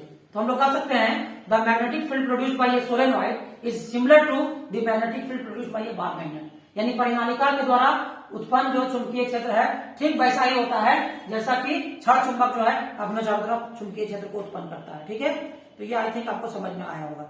अब देखिए हम यहाँ पर बात करते हैं विद्युत चुंबक के बारे में। ठीक है, तो देखिए विद्युत चुंबक क्या है, इलेक्ट्रोमैग्नेट। देखिए मैग्नेट दो तरह का होता है, एक नेचुरल मैग्नेट, तो नेचुरल मैग्नेट जो है उतना ज्यादा पावरफुल नहीं होता है। इलेक्ट्रोमैग्नेट जो होता है बहुत ज्यादा पावरफुल होता है। जो बड़ा बड़ा फैक्ट्री होता है जहां पर रेल का डब्बा बनता है या रेल का पटरी बनता है या बहुत भारी भारी इक्विपमेंट जहां पर बनाए जाते हैं, तो वहां पर इतने भारी भरकम सामानों को ढोने के लिए मैन पावर का इस्तेमाल नहीं किया जाता है, बल्कि वहां पर बहुत ही हाई पावर के इलेक्ट्रोमैग्नेट का इस्तेमाल किया जाता है, जो कि आसानी से भारी भरकम वस्तुओं को उठाता है और एक जगह से दूसरी जगह पर स्थानांतरित करता है। तो आप सोच लीजिए कि इलेक्ट्रोमैग्नेट जो है वो कितना जरूरी है, कितना इंपॉर्टेंट है इंडस्ट्री में, है ना। तो इलेक्ट्रोमैग्नेट जो है वो कैसे, अगर सिर्फ कोई सोलेनॉइड की अभी हम बात किए थे, अगर सोलेनॉइड का जो बेस है, जो उसमें अगर कागज का गत्ता या कार्डबोर्ड ना लगाकर अगर वहां पर सॉफ्ट आयरन कोर डाल दिया जाए, नरम लोहे की अगर कोई रड जो है उसको डाल दिया जाए और उस पर थिन इंसुलेटेड कॉपर वायर जो है उसको लपेट दिया जाए, तो वो सोलेनॉइड जो है वो इलेक्ट्रोमैग्नेट बन जाएगा। ठीक है, और इलेक्ट्रोमैग्नेट की खासियत यह है कि इलेक्ट्रोमैग्नेट के स्ट्रेंथ को बढ़ाया या घटाया जा सकता है। कैसे बढ़ाया घटा सकते हैं, देखिए उसके लिए जरूरी है अगर हम किसी इलेक्ट्रोमैग्नेट में करंट जितना फ्लो कर रहा है सर्किट से, है ना, सर्किट के करंट को बढ़ा दें या घटा दें तो इलेक्ट्रोमैग्नेट की स्ट्रेंथ को बढ़ाया या घटाया जा सकता है। पहली बात तो ये है। दूसरी बात, अगर हम सेल के पोलरिटी को चेंज कर दें, यानी जिस दिशा में करंट फ्लो कर रहा है किसी भी इलेक्ट्रोमैग्नेट से, अगर उसके करंट के डायरेक्शन को रिवर्स कर दें तो इलेक्ट्रोमैग्नेट का पोलरिटी भी चेंज हो जाएगा, यानी जिधर साउथ था उधर नॉर्थ हो जाएगा, जिधर नॉर्थ था उधर साउथ हो जाएगा। तो हम लोग किसी इलेक्ट्रोमैग्नेट के स्ट्रेंथ को घटा बढ़ा सकते हैं, उसके पोलरिटी को रिवर्स कर सकते हैं, और क्या कर सकते हैं, अगर किसी इलेक्ट्रोमैग्नेट में जितना ज्यादा नंबर ऑफ टर्न्स होगा, जितना ज्यादा टर्न उसमें लपेटेंगे वायर का, उसका मैग्नेटिक स्ट्रेंथ उतना ही ज्यादा स्ट्रांग होते चला जाएगा। और एक बात का और ध्यान रखना है कि दो टर्न के बीच में एयर गैप जितना कम होगा मैग्नेटिक स्ट्रेंथ उतना ही ज्यादा होगा। यानी होता है ना कि अगर एक टर्न के बाद दूसरा टर्न या दूसरा टर्न के बाद तीसरा टर्न लगाते हैं तो वहां पर जो गैप होता है उसमें हवा भर जाती है, जो मैग्नेट के स्ट्रेंथ को कम करता है। तो हम लोग चाहिए कि अगर मजबूत इलेक्ट्रोमैग्नेट बनाना है तो एयर गैप को भी हम लोग मिनिमाइज करें। ठीक है, तो ये आई थिंक इलेक्ट्रोमैग्नेट है जिसके बारे में आप समझ रहे हैं। तो देखिए इलेक्ट्रोमैग्नेट का मैंने डायग्राम भी बनाया है। आप चाहें तो इलेक्ट्रोमैग्नेट खुद घर पे भी बना सकते हैं। एक लोहे का पार्टी लेकर के उसमें थिन इंसुलेटेड कॉपर वायर लपेट करके उसमें बैटरी लगा करके आप इलेक्ट्रोमैग्नेट बना सकते हैं। ये घर पे भी आप करके देख सकते हैं। ठीक है, यहाँ पर सारा एक्सपेरिमेंट में पूरा डिस्क्रिप्टिव जो है मैंने आपको पीडीएफ में प्रोवाइड किया है, आप उसको खुद से पढ़िएगा। चलिए अब यहाँ पर हम लोग बात करते हैं चुंबकीय क्षेत्र में किसी विद्युत धारावाही चालक पर लगने वाला बल। देखिए यहाँ पर एक बहुत इंपॉर्टेंट बात मैं आपको बताने जा रहा हूं कि जब किसी करंट कैरिंग कंडक्टर को मैग्नेटिक फील्ड में रखते हैं तो मैग्नेटिक फील्ड क्या करता है, मैग्नेटिक फील्ड उस पर एक मैकेनिकल फोर्स एग्जर्ट करता है और जो उस कंडक्टर को मूव करने में मदद करता है। यानी ये जो प्रिंसिपल है ये बहुत इंपॉर्टेंट प्रिंसिपल है, क्योंकि आपका जो इलेक्ट्रिक मोटर है वो इसी प्रिंसिपल पर काम करता है। याद रखिएगा इसमें कि जब किसी धारावाही चालक को किसी चुंबकीय क्षेत्र में रखा जाता है तो चुंबकीय क्षेत्र उस पर एक यांत्रिक बल लगाता है, जिसके चलते उस चुंबकीय क्षेत्र में के कारण उस चालक में मतलब कि मोशन या गति उत्पन्न हो सकती है। ठीक है, तो ये होता है। अब यहाँ पर देखिए इसमें क्या है, इसको आपको समझना पड़ेगा, थोड़ा ध्यान से देखिएगा। हम लोग यहाँ पे बात करते हैं कि जब किसी करंट कैरिंग कंडक्टर को मैग्नेटिक फील्ड में रखते हैं तो वो क्या करता है, एक फोर्स को एक्सपीरियंस करता है। थोड़ा इस चीज को हम अच्छे तरीके से समझ लेते हैं। ठीक है, तो देखिए यहाँ पर आपको मैं बता दूं कि एक करंट कैरिंग कंडक्टर जो है उस पर जो फोर्स लगता है उसके लिए यहाँ पर एक फॉर्मूला है। देखिए एक फॉर्मूला क्या है, F equal to BIL sine theta. देखिए ये फॉर्मूला आप जानिए। यहां पर B क्या है, तो B यहां पर है चुंबकीय क्षेत्र की प्रबलता, ठीक है। और यहां पर I क्या है, यहां पर I है विद्युत धारा, और यहां पर L क्या है, चालक की लंबाई, और थीटा क्या है, थीटा जो है चुंबकीय क्षेत्र और चालक के बीच का कोण है, ठीक है। देखिए आप ध्यान रखिएगा कि जब किसी करंट कैरिंग कंडक्टर को, जब किसी कंडक्टर से करंट फ्लो हो रहा है और उसको हम किसी मैग्नेटिक फील्ड में रखते हैं, तो वो एक फोर्स को एक्सपीरियंस करता है, और जो फोर्स है वो डिपेंड करता है मैग्नेटिक फील्ड पर भी, वो किस चुंबकीय क्षेत्र का जो है उसका प्रबलता क्या है उस पर भी, धारा की प्रबलता पर भी निर्भर करता है, और चालकता की लंबाई पर भी निर्भर करता है, और इस बात पर भी निर्भर करता है कि चुंबकीय क्षेत्र के साथ धारावाही चालक जो है वो कितना कोण बना रहा है। यानी ये फॉर्मूला होता है। यानी यहाँ पर अनुभव किया जाने वाला फोर्स F क्या है, यहाँ पर है बल, जो किसके द्वारा अनुभव किया जाता है, धारावाही चालक के द्वारा चुंबकीय क्षेत्र में वो अनुभव किया जाने वाला बल जो है वही F है ना। तो यहाँ पर याद रखिएगा कि अगर किसी धारावाही चालक को अगर B मैग्नेटिक फील्ड में रखा जाता है, उससे I करंट फ्लो कर रहा है, धारावाही चालक की लंबाई L है, और वो जो धारावाही चालक है वो चुंबकीय क्षेत्र के साथ अगर थीटा कोण बनाता है तो उसके द्वारा यह बल अनुभव किया जाता है। तो यहां पर देखिएगा कि यदि थीटा 90 डिग्री हो, तो यदि थीटा 90 डिग्री हो तो आप क्या देखिएगा, एक बराबर जो होगा वो हो जाएगा BIL साइन थीटा, और साइन थीटा का तो BIL क्या हो जाएगा, BIL sine 90 degree. Sine 90 degree का वैल्यू 1 होता है, तो BIL इंटू 1 यानी BIL, ये क्या होगा, ये होगा maximum force experience, maximum force experience, ये मैक्सिमम फोर्स एक्सपीरियंस हो जाएगा, ठीक है। एक बराबर BIL। तो आपसे अगर कोई पूछ दे कि किसी करंट कैरिंग कंडक्टर को मैग्नेटिक फील्ड में रखेंगे तो वो मैक्सिमम फोर्स कब एक्सपीरियंस करेगा, तो मैक्सिमम फोर्स वो तब एक्सपीरियंस करेगा जब उसको मैग्नेटिक फील्ड के परपेंडिकुलर रखा जाए, ठीक है। अगर मान लीजिए कि अगर यहाँ पर देखिए कि अगर थीटा 0 डिग्री होता है क्या होगा, थीटा का 0 डिग्री, तो यहाँ पर थीटा 0 डिग्री कब होगा, जब करंट कैरिंग कंडक्टर को मैग्नेटिक फील्ड के पैरेलल रख दिया जाए। तो आपको पता है कि दो समांतर रेखाओं के बीच 0 डिग्री का कोण बनता है ना, क्योंकि उनके बीच तो कोई इंक्लिनेशन होता ही नहीं है। तो यहां पर होगा कि जब धारावाही चालक को विद्युतीय क्षेत्र के समानांतर रखा जाए, चुंबकीय क्षेत्र के समानांतर रखा जाए, तब क्या होगा, एक बराबर होगा BIL साइन 0 डिग्री, और साइन 0 डिग्री का वैल्यू क्या होता है, 0 होता है, तो एक बराबर क्या होगा BIL इंटू 0। तो यहाँ पर फोर्स जो है वो आपका 0 होगा, ठीक है, यानी आपको कोई फोर्स एक्सपीरियंस नहीं करेगा। तो ये दो कंडीशन जो है आप इसको याद रखेंगे, ठीक है। तो ये कंडीशन है कि कहां पर मैक्सिमम फोर्स एक्सपीरियंस करेगा और कहां पर फोर्स ही एक्सपीरियंस नहीं करेगा, ठीक है। तो आई थिंक आपको समझ में आया होगा। अब देखिए हम लोग को यहां पर जानना है कि जब किसी चालक जो कि धारावाही चालक है उसको चुंबकीय क्षेत्र में रखते हैं, तो चुंबकीय क्षेत्र जो है वो बल लगाता है, तो बल की दिशा हम लोग कैसे जानेंगे, तो देखिए इसके लिए हम लोग क्या पढ़ने वाले हैं, इसके लिए हम लोग पढ़ने वाले हैं फ्लेमिंग का लेफ्ट हैंड रूल, है ना। देखिए अब हम लोग पढ़ते हैं फ्लेमिंग का वाम हस्त नियम। देखिए ये फ्लेमिंग का लेफ्ट हैंड रूल है। अब देखिए फ्लेमिंग का लेफ्ट हैंड रूल क्या है, इसको अच्छे तरीके से आपको समझना है, ठीक है। ये मेरा बायां हाथ है, ये मेरा लेफ्ट हैंड है, तो ये मेरा जो अंगूठा है इसको थंब बोलते हैं अंग्रेजी में, ये अंगूठा है। ये जो मेरा उंगली है इसको इंडेक्स फिंगर बोलते हैं या फोर फिंगर बोलते हैं, इसको हम लोग तर्जनी भी बोलते हैं। बीच का जो मेरा फिंगर है इसको मध्यमा बोलते हैं या सेंटर फिंगर या मिडिल फिंगर बोलते हैं। ये जो फिंगर है इसको रिंग फिंगर बोलते हैं, हिंदी में इसको बोलते हैं अनामिका। और ये जो अंतिम का फिंगर है इसको लिटिल फिंगर या कनिष्का बोलते हैं। तो देखिए ये अंगूठा है, ये तर्जनी है, ये मध्यमा है, ये अनामिका है और ये कनिष्का है, ठीक है। ये पांचों उंगली का नाम आपको मैंने बताया। अब देखिए फ्लेमिंग का लेफ्ट हैंड रूल क्या कहता है, फ्लेमिंग का लेफ्ट हैंड रूल कहता है कि जब किसी धारावाही चालक को किसी चुंबकीय क्षेत्र में रखा जाता है तो वो एक यांत्रिक बल का अनुभव करता है। उस बल की दिशा को जानने के लिए फ्लेमिंग ने अपना लेफ्ट हैंड रूल दिया। फ्लेमिंग का वाम हस्त नियम, वो नियम कहता है कि अगर बाएं हाथ की 3 उंगलियों को म्यूचुअली परपेंडिकुलर रख रहे हैं, आप देखिए मैं अपने बाएं हाथ की 3 उंगलियों को किसको अंगूठे को, तर्जनी को और मध्यमा को, ये तीनों को एकदम म्यूचुअली परपेंडिकुलर रख रहा हूं।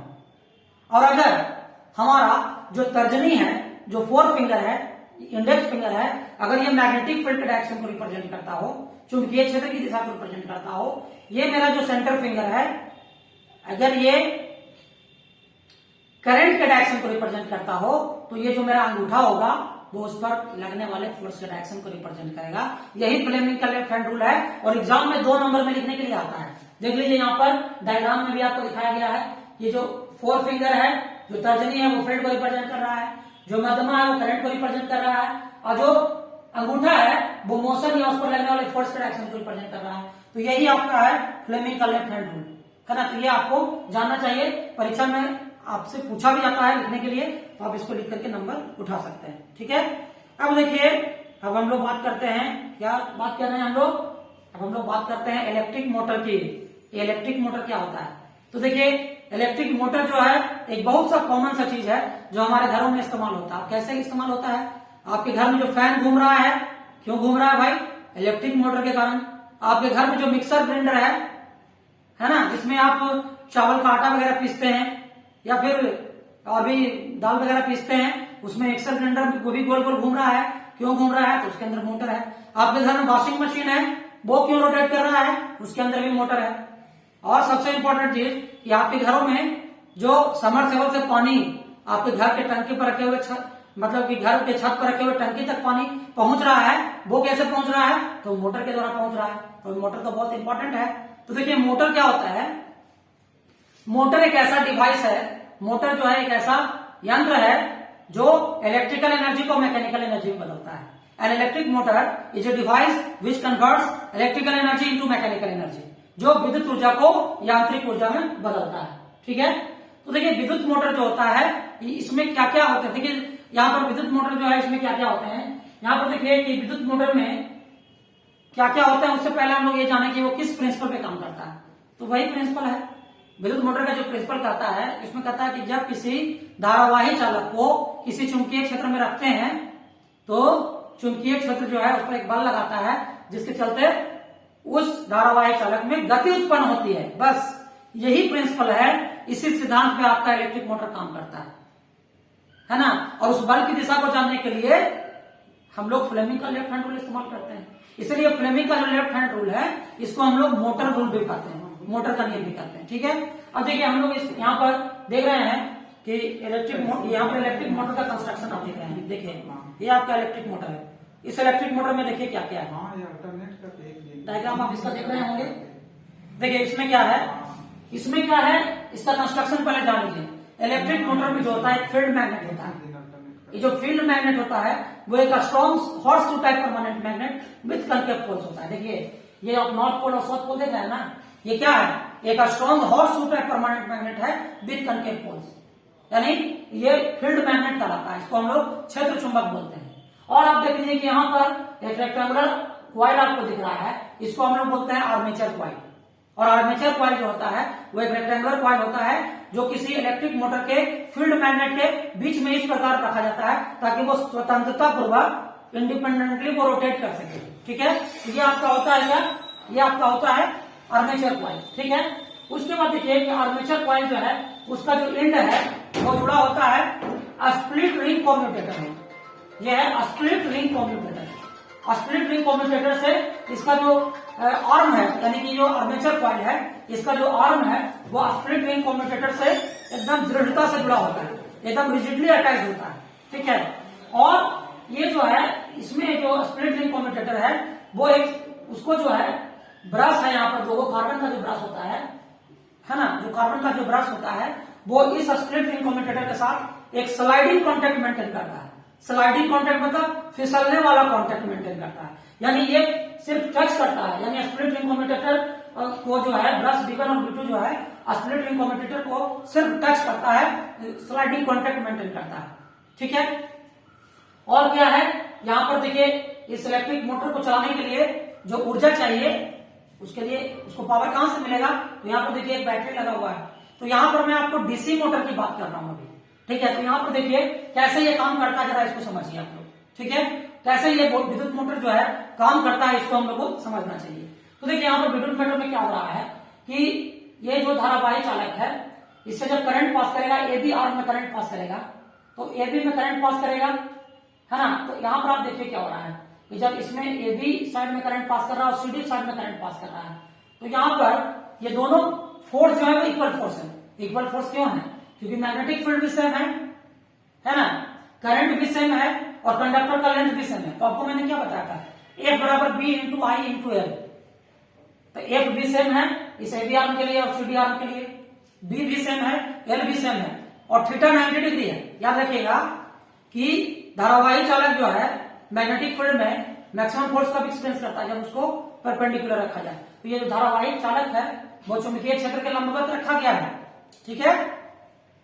अब देखिए क्या होगा, हम लोग देखेंगे कि जब इस आर्मेचर कॉइल एबी में करंट फ्लो करेगा तो जो एबी आर्म है उस पर आप देखिए कि बल जो है कैसे लग रहा है। फ्लेमिंग का लेफ्ट हैंड लगाते हैं यहाँ पर, देखिए इस आर्म एबी में फ्लेमिंग का लेफ्ट हैंड लगाते हैं, तो देखिए क्या हो रहा है इसमें। देखिए क्या कर रहे हैं, मेरा जो फोर फिंगर है वो नॉर्थ से साउथ की ओर डायरेक्शन होता है मैग्नेटिक फील्ड का, नॉर्थ से साउथ की ओर डायरेक्शन होता है मैग्नेटिक फील्ड का। तो मेरा जो फोर फिंगर है वो आउटवर्ड है यानी मैग्नेटिक फील्ड के डायरेक्शन में है, और मेरा जो मिडिल फिंगर है वो करंट के डायरेक्शन में है। देखिए ए से बी करंट जा रहा है इस डायरेक्शन में, तो मेरा अंगूठा कहाँ इशारा कर रहा है, मेरा अंगूठा नीचे की ओर है। इसका मतलब ये जो ए बी आर्म है इस पर नीचे की ओर फोर्स लग रहा है, ठीक है। आप जरा सीडी पर आइए, सीडी आर्म पर आइए, तो सीडी आर्म पर आते हैं तो आप जरा सा देख लीजिए कि आप क्या हो रहा है। आप फोर्स, आप जो है मैग्नेटिक फील्ड जो है हम लेफ्ट हैंड का इस्तेमाल कर रहे हैं। अब जो मेरा फोर फिंगर है वो मैग्नेटिक फील्ड के डायरेक्शन में आउटवर्ड, लेकिन मेरा जो मिडिल फिंगर है वो करंट के डायरेक्शन में आ रहा है, सीडी के डायरेक्शन में, लेकिन मेरा अंगूठा ऊपर की ओर है। तो देखिए एक फोर्स जो है एबी आर्म को नीचे की ओर क्या कर रहा है, पुश कर रहा है, और एक फोर्स जो है आर्म सीडी को ऊपर की ओर लिफ्ट कर रहा है, और दोनों फोर्स इक्वल मैग्नीट्यूड के हैं बट अपोजिट डायरेक्शन में। तो आप याद रखिए कि जब किसी वस्तु पर दो ऐसे फोर्सेस का पेयर काम करता है जो इक्वल मैग्नीट्यूड के होते हैं लेकिन अपोजिट डायरेक्शन के होते हैं, है ना, तो ये किसी बॉडी में टॉर्क जनरेट करते हैं। टॉर्क क्या होता है, टॉर्क होता है a couple of force which act upon the two ends of a body and produces the rotational motion in the body।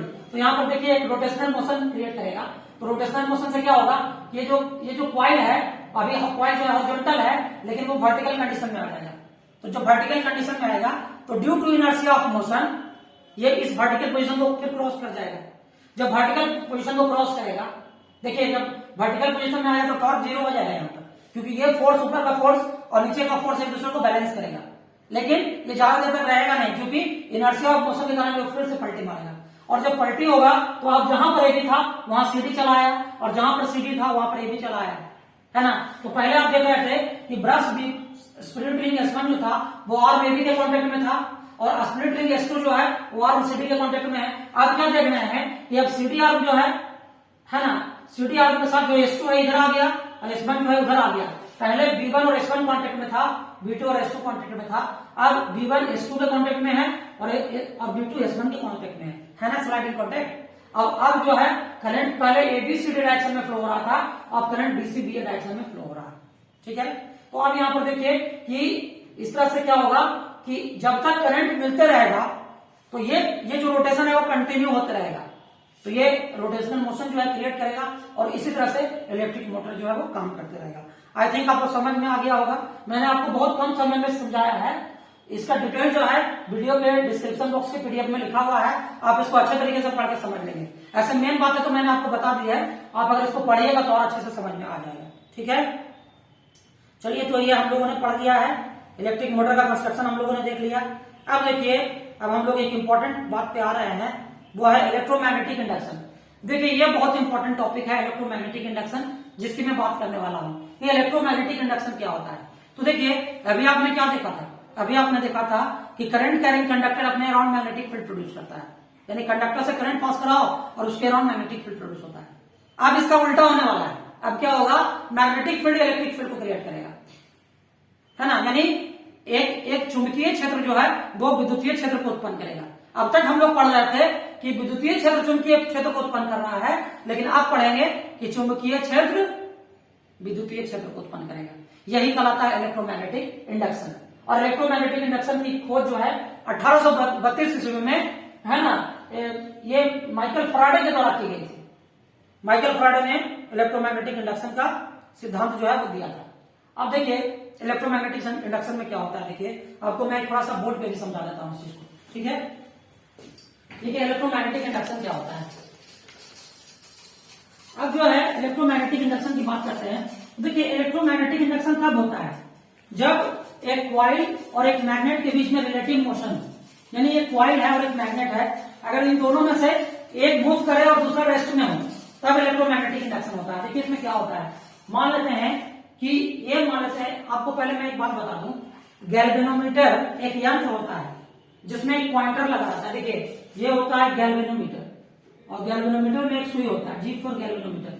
तो गैल्वेनोमीटर का जो सुई है अगर एकदम स्ट्रेट है तो इसका मतलब, अगर इसको किसी सर्किट में लगा है एकदम स्ट्रेट है, इसका मतलब सर्किट से करंट नहीं फ्लो कर रहा है। लेकिन अगर इसका सुई जो है ऐसे हो जाए, मान लीजिए इसका सुई इस दिशा में चला जाए, या गैल्वेनोमीटर का सुई जो है इस दिशा में चला जाए, तो गैल्वेनोमीटर का जो सुई है अगर विक्षेपित होता है तो वो इस बात को सत्यापित करता है कि किसी चालक से, किसी मतलब सर्किट से करंट फ्लो कर रहा है, ठीक है। तो देखिए इसको समझने के लिए हम लोग जो है ऐसे समझते हैं इलेक्ट्रोमैग्नेटिक इंडक्शन को। देखिए यहां पर इस चीज को आप समझिए, यहां पर देखिए कि एक मैग्नेट है और एक कॉइल है, और इस कॉइल को एक गैल्वेनोमीटर से कनेक्ट कर दिया गया है। गैल्वेनोमीटर जो है इससे कनेक्ट कर दिया गया इस कॉइल को। इस कॉइल के नजदीक नॉर्थ पोल को ले जाया गया। जब यहां पर मैग्नेट जो था, देखिए यहां पर मैग्नेट जो है वो रेस्ट में है। आप देखिए इस डायग्राम में यहां पर मैग्नेट क्या है, रेस्ट में है, मैग्नेट मूव नहीं कर रहा है और कॉइल भी स्टेशनरी है। तो देखिए गैल्वेनोमीटर का जो पॉइंटर है वो स्थिर है। लेकिन जैसे ही नॉर्थ पोल को इसको नजदीक ले गए, नॉर्थ पोल को जैसे ही हम कॉइल के नजदीक ले गए, तब इसका जो गैल्वेनोमीटर का जो डिफ्लेक्शन है वो राइट साइड में हो रहा है। नॉर्थ पोल को जब दूर हटाए तो गैल्वेनोमीटर का डिफ्लेक्शन जो है अब उल्टी दिशा में हो रहा है, यानी लेफ्ट साइड में हो रहा है। साउथ पोल को जब गैल्वेनोमीटर के नजदीक ले गए तब गैल्वेनोमीटर जो है उसका डिफ्लेक्शन जो है वो लेफ्ट साइड में हो रहा है। और जब साउथ पोल को उससे दूर हटा रहे हैं तो गैल्वेनोमीटर के नॉर्थ पोल का डिफ्लेक्शन जो है किधर हो रहा है, तो फिर से दाएं साइड की ओर हो रहा है, बाएं साइड की ओर हो रहा है सॉरी। तो आप देखिए यहां पर क्या हो रहा है कि जब एक मैग्नेट को किसी कॉइल के नजदीक ले जाते हैं या उससे दूर हटाते हैं तो क्या होता है, उस मैग्नेट से निकलने वाला जो मैग्नेटिक लाइन ऑफ फोर्स है ना, वो उस कॉइल के नजदीक पहुंचता है, और दूर हटाते हैं तो वो उसके मैग्नीट्यूड में चेंजिंग होता है। यानी ये समझिए कि जब किसी कुंडली के नजदीक अगर हम एक चुंबक को ले जाते हैं और उससे दूर हटाते हैं तो उससे गुजरने वाले चुंबकीय बल रेखाओं में एक परिवर्तन होता है, और इस चुंबकीय बल रेखाओं में परिवर्तन होने के कारण एक प्रकार का विभवांतर जो है, जिसको हम बोलते हैं विद्युत वाहक बल, वो उसमें प्रेरित होता है, और उसके चलते एक करंट सेटअप कर जाता है, एक करंट उत्पन्न होता है, एक धारा उत्पन्न होती है उस कुंडली में, और इसी को बोलते हैं विद्युत चुंबकीय प्रेरण। और वो जो धारा होती है उसको हम प्रेरित धारा या इंड्यूस्ड करंट कहते हैं। तो अगर एक लाइन में बोलना रहे इलेक्ट्रोमैग्नेटिक इंडक्शन क्या है, तो हम लोग कहेंगे कि जब किसी कुंडली और किसी चुंबक के बीच आपेक्षिक गति होती है। आपेक्षिक गति का मतलब क्या, एक मूव करता है और दूसरा रेस्ट में होता है। या तो मैग्नेट को मूव करा लो, कॉइल स्टेशनरी रहे, या कॉइल को मूव करा लो, मैग्नेट स्टेशनरी रहे। मतलब दोनों में कोई एक अगर मूव करता है तो कुंडली से गुजरने वाले चुंबकीय बल रेखाओं में परिवर्तन के कारण एक प्रकार का विद्युत वाहक बल जो है उस कुंडली में उत्पन्न होता है, जिसके चलते एक धारा प्रेरित होती है। तो उस धारा को प्रेरित धारा कहते हैं और इस घटना को विद्युत चुंबकीय प्रेरण कहते हैं। ठीक है। इलेक्ट्रोमैग्नेटिक इंडक्शन क्या होता है कि when there is a relative motion between a coil and a magnet, then the magnetic lines of force passing through the coil changes, which induces a voltage in the coil, which is called induced electromotive force, and hence a current is set up in the coil, and this current is called induced current, and the phenomenon is known as electromagnetic induction.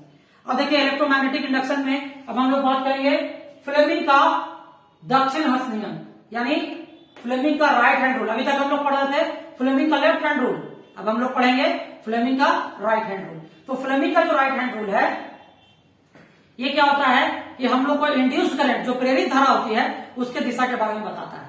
अब देखिए Fleming का right hand rule भी हम लोग जान लेते हैं। पांचों उंगलियों के नाम के बारे में तो आप जानते ही हैं। देखिए मैंने अपने दाहिने हाथ की तीनों उंगलियों को म्यूचुअली परपेंडिकुलर रखा है, मतलब मैंने अपने दाहिने हाथ की तीन उंगलियों को, फोर फिंगर को यानी तर्जनी को मध्यमा को और अंगूठा को, ये तीनों को लंबवत रखा है। अगर इन तीनों को लंबवत रखने पर अगर जो तर्जनी है वो चुंबकीय क्षेत्र की धारा को सूचित करता है, सॉरी चुंबकीय क्षेत्र के दिशा को सूचित करता है, और अंगूठा जो है अगर कुंडली के गति की दिशा को या फिर कंडक्टर के मोशन के डायरेक्शन को रिप्रेजेंट करता है, तो ये जो सेंटर फिंगर है वो प्रेरित धारा की दिशा को निरूपित करता है। यानी अगर दाहिने हाथ की उंगलियों को तीनों उंगलियों को, तर्जनी को, मध्यमा को और अंगूठे को एक दूसरे के लंबवत इस प्रकार रखा जाए कि अगर तर्जनी चुंबकीय क्षेत्र की दिशा को निरूपित करता है और अंगूठा जो है वो चालक पदार्थ चालक या कुंडली के गति की दिशा को निरूपित करता है, तो अंगूठा जो है वो प्रेरित धारा की दिशा को निरूपित करेगा। यही कहलाता है फ्लेमिंग का राइट हैंड रूल। और फ्लेमिंग का राइट हैंड जो रूल है इसी पर इलेक्ट्रिक जनरेटर काम करता है, इसलिए इसको हम लोग डायनेमो रूल भी कहते हैं। ठीक है, तो आई थिंक डायनेमो रूल जो है इसके बारे में हम लोग पढ़ेंगे। देखिए अब हमारा जो टॉपिक है, अब देखिए क्या है, इलेक्ट्रिक जनरेटर। तो इलेक्ट्रिक जनरेटर क्या है? इलेक्ट्रिक जनरेटर जो है वो इलेक्ट्रिक मोटर का ठीक उल्टा काम करेगा। इलेक्ट्रिक मोटर क्या करता था? इलेक्ट्रिक मोटर इलेक्ट्रिकल एनर्जी को मैकेनिकल एनर्जी बदलता था। अब इलेक्ट्रिक जनरेटर क्या होता है? वो मैकेनिकल एनर्जी को इलेक्ट्रिकल एनर्जी में बदलता है।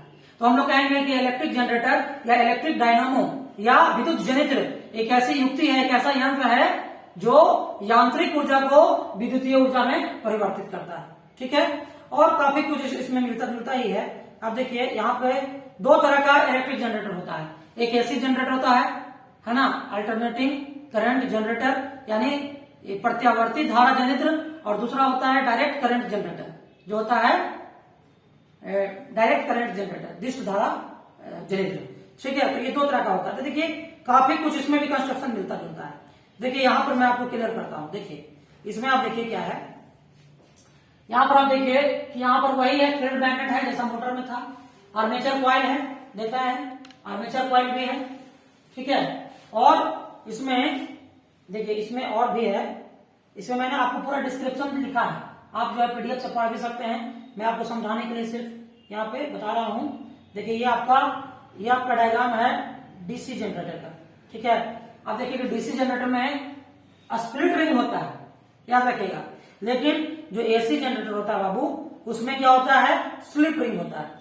स्लिप रिंग जो होता है पूरा होता है, स्प्लिट रिंग जो होता है वो आधा होता है। ठीक है, अब देखिए इसका भी प्रक्रिया हम लोग थोड़ा सा जान लें कि क्या होता है ये। ठीक है, देखिए इसमें क्या होता है कि देखिए एक चुंबकीय क्षेत्र है, फील्ड मैग्नेट है, मैग्नेट के बीच में आर्मेचर कॉइल को रख दिया गया है। अब हम लोग क्या करते हैं, इस आर्मेचर कॉइल को रोटेट कराते हैं।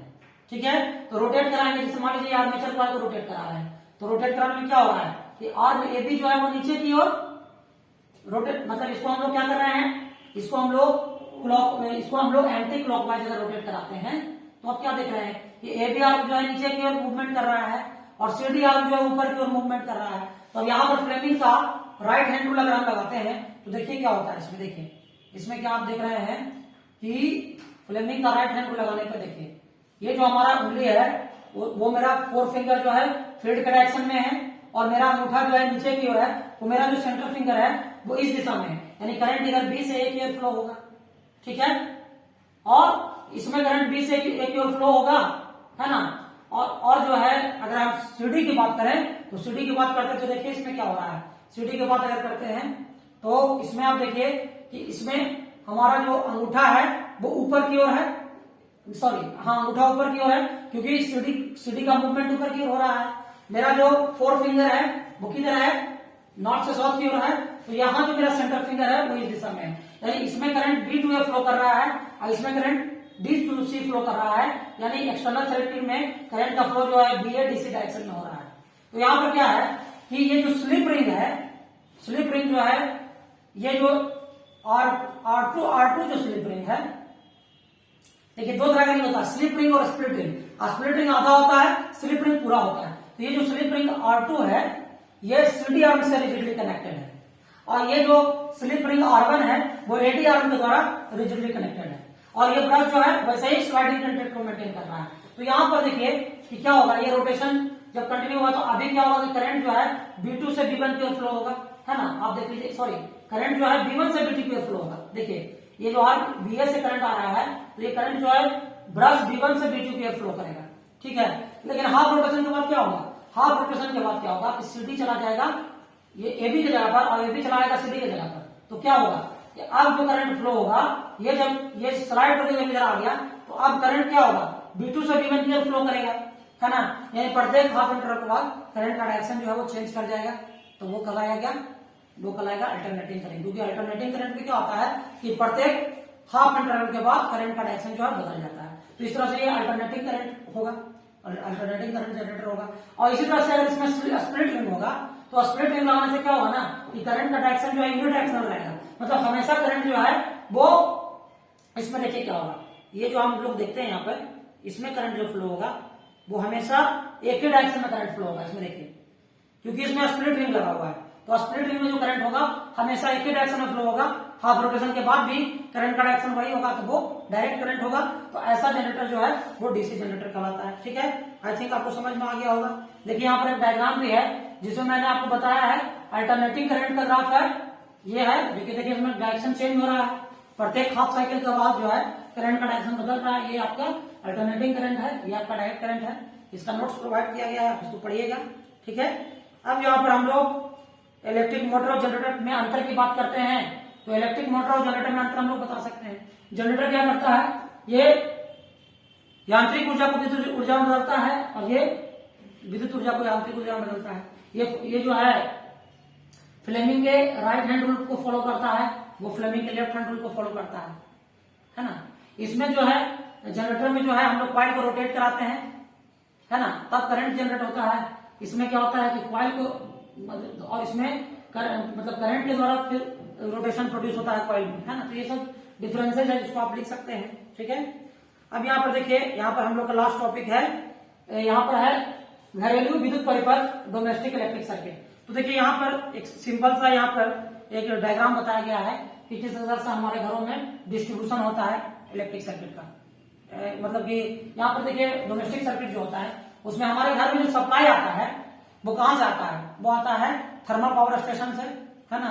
पहले लाइन जो है ट्रांसफार्मर में आता है और ट्रांसफार्मर पर जो है पोल से कनेक्ट होकर के वो जो है लाइट वायर हमारे घरों तक पहुंचता है।